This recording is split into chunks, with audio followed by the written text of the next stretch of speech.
Next topic is measurement of length. SI unit of length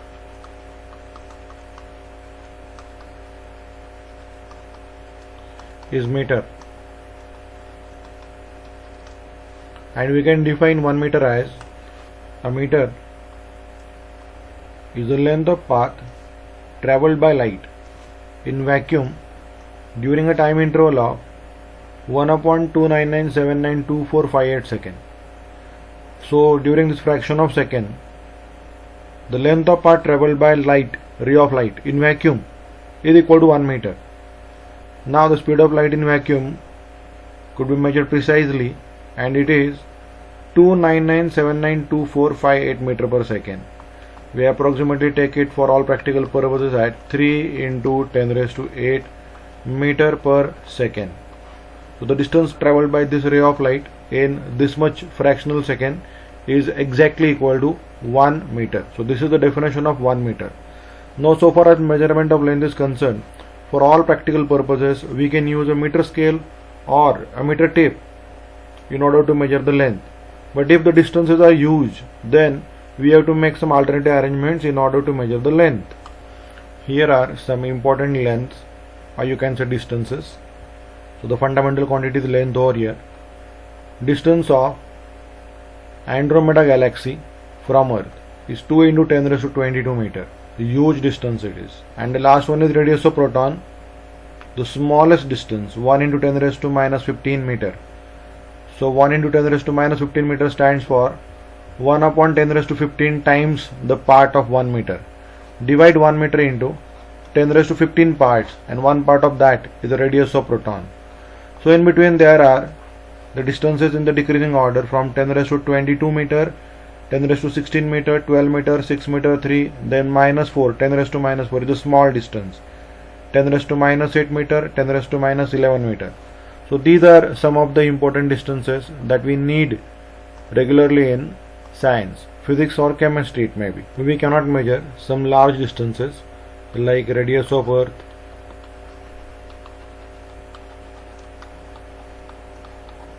size of a planet,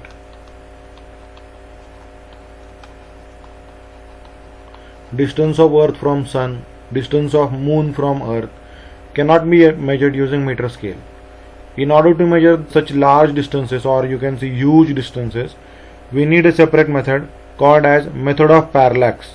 Now this method of parallax is based upon a simple trigonometric ratio and certain approximations as well. Okay, let us go through the method of parallax. Now consider arc sector having central angle equal to theta. Now consider this arc sector. Let the length of arc be S, included angle with theta, and radius be r. Then we can write that S is equal to r into theta, provided theta is expressed in radian. So this is the formula for length of arc. Now the method of parallax is based upon the assumption that very small part of a huge arc can be considered to be straight one. Now consider this arc, and now I am going to delete the major part of this arc. Now observe it carefully. As I am going to consider smaller and smaller part of this arc, you will find that this appears no more a curve, but it appears to be a straight line. Now see this, it appears mostly to be a straight line. So now we can consider that very small arc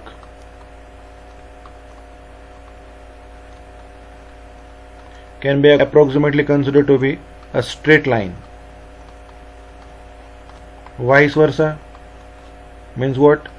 Means a very small straight line can also be considered to be an arc. Remember this, it's very important.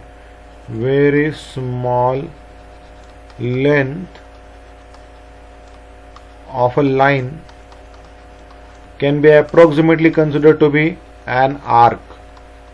Now our derivation is based on this assumption that a very small length of a line can be considered to be an arc.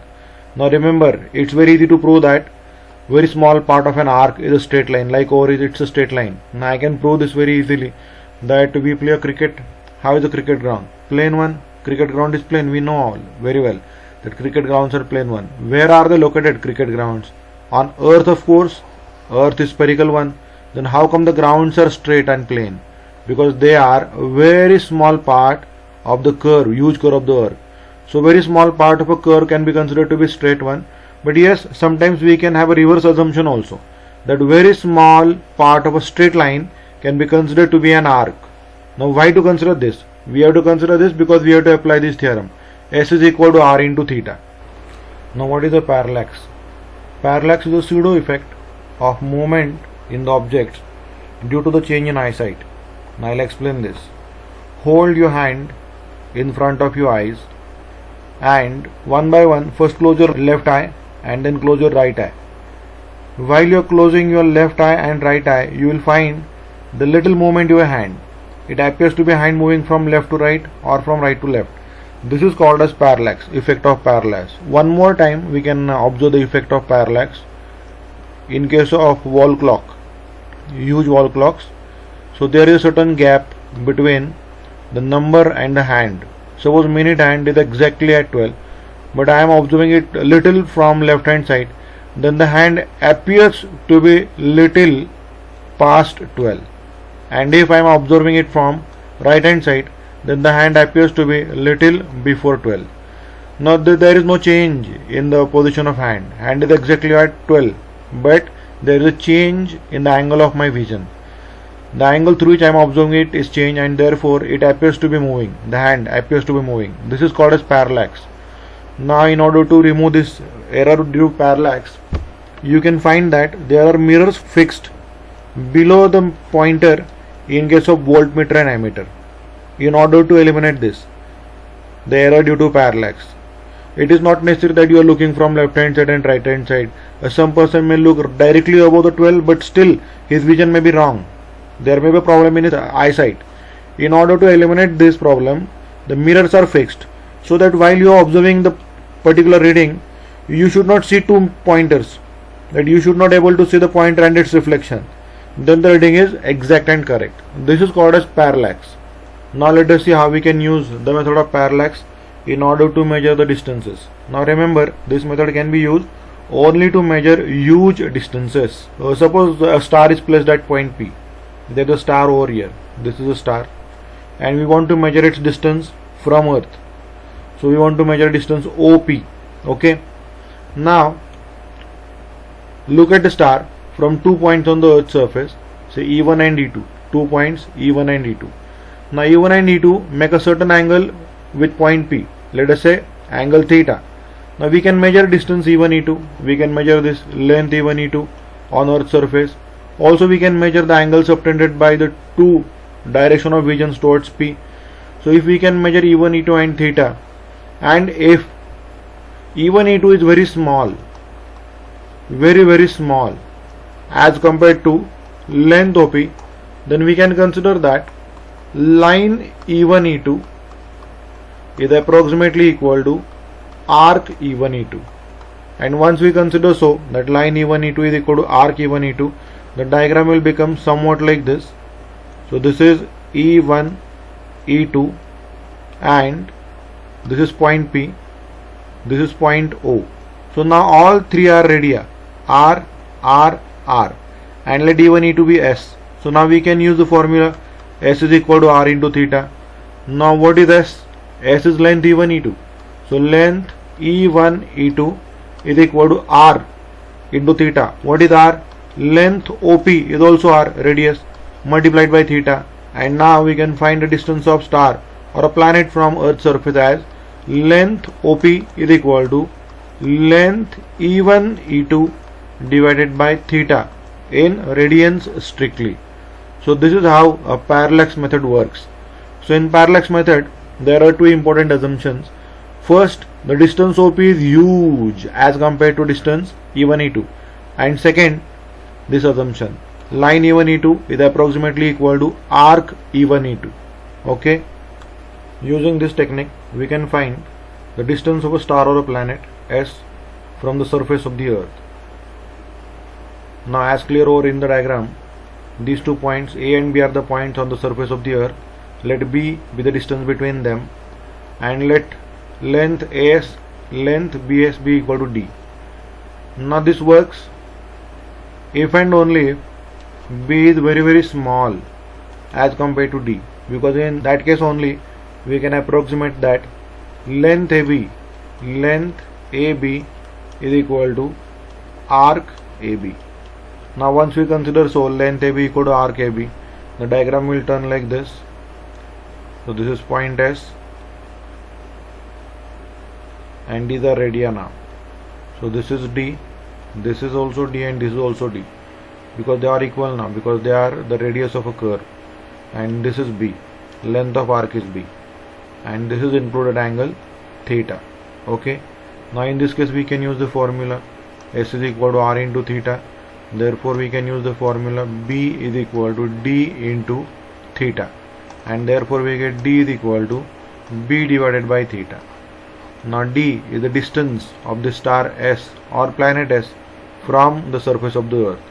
This is how we can use the technique of parallax in order to find the distance of a star from the surface of the earth. Now since we have measured the distance of the planet from the surface of the earth, now we can measure its size. The size of the planet also can be measured. Now in this case, from a particular point on the earth's surface, focus on the two edges of the planet and measure the angular deviation between these two sides of vision. Let the angular deviation be alpha. Now over here also we have to assume that the size of the planet small d is very small as compared to the distance of the planet from the earth's surface capital D, because in that case only we can consider that. So I will draw this diagram. So in that case only we can consider that the straight line D is nothing but arc D, like I am showing in the adjoining diagram. So if alpha is the angular separation between the two sides of vision, now we can use the formula S is equal to R into theta. S is the length of arc is D, is equal to R capital D, that we have already measured using the method of parallax, and the included angle is alpha. So using this formula we can measure the size of planet as well by using a parallax method. Measurement of very small distances. Small distances of the order of 1 mm, few millimeter, can be measured using a meter scale. Smaller than that, of the order of 0.1 mm, can be measured using vernier calipers. Even smaller than that, of the order of 0.01 mm, can be measured using micrometer screw gauge. To measure distances of size less than 1 nanometer, we use electron microscope. So the least count of electron microscope approximately we can say it to be 10 raised to minus 9 meter, that is equal to 1 nanometer. Electron microscope and tunneling electron microscope are used in order to measure very small distances like size of atom, size of proton, of the order of 10 raised to minus 9 meter to 10 raised to minus 12 meter, that is from 1 nanometer to a picometer, like 10 raised to minus 9 meter to 10 raised to minus 12 meter. Some high precision tunneling electron microscope can measure distances of order even less than 10 raised to minus 12. They can extend right up to 10 raised to minus 15 meter also. So this is how we can measure smaller distances. SI unit for measurement of mass. SI unit of mass is kilogram. 1 kilogram can be defined as, rather it was defined as, a kilogram was the mass of a shiny piece of platinum iridium alloy kept in a special glass cage at the International Bureau of Weights and Measures. This definition of mass but now has been modified on 20th May 2019, because it was found that the shiny piece of platinum and iridium was catching some dirt, and since it was catching some dirt, there was a change in its original mass, and now it is defined as, according to new definition, the kilogram is defined as, the kilogram mass can be described in terms of the amount of current which has to be passed through an electromagnet so that it can pull down one side of an extremely sensitive balance to balance the other side, which holds 1 standard kilogram of mass. Since now it is defined with respect to electric current, there are zero chances of catching any dirt and grit. and therefore this is supposed to be the most accurate definition of 1 kilogram. Most accurate definition of 1 kilogram. 1 kilogram mass is but inconvenient to measure smaller masses. Smaller masses of the size of mass of an atom, or the mass of molecule, etc. Now in order to measure the mass of an atom and mass of molecule, a smaller unit is introduced, and this smaller unit is 1 AMU, atomic mass unit. This is atomic mass unit. 1 AMU is defined as 1 AMU is equal to 1/12th part of C12 isotope. Now what is C12 isotope? C12 isotope is carbon atom. This is carbon atom which contains 6 proton and 6 neutron. So 1/12th part of C12 atom is called as 1 AMU. Now in terms of kilogram, 1 AMU is exactly equal to 1.660540 into 10 raised to minus 27 kilogram. Such a small unit is this, because the power is 10 raised to minus 27 kilogram. So this is how we can measure the smaller masses with the help of atomic mass unit. For measurement of time, SI unit is second.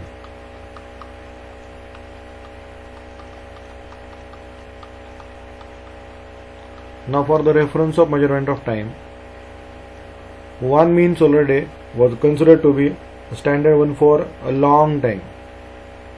So 1 mean solar day is a time interval between 1 noon to next noon. Now the total time interval between 1 noon to next noon was considered to be 24 hours. 1 hour is equal to 60 minutes and 1 minute is equal to 60 seconds, and therefore we can say that 1 mean solar day is equal to 24 hours into 60 minutes into 60 seconds, that is equal to 86400 second. Hence we can define 1 second as, therefore we can define second as 1/86400th part of a mean solar day.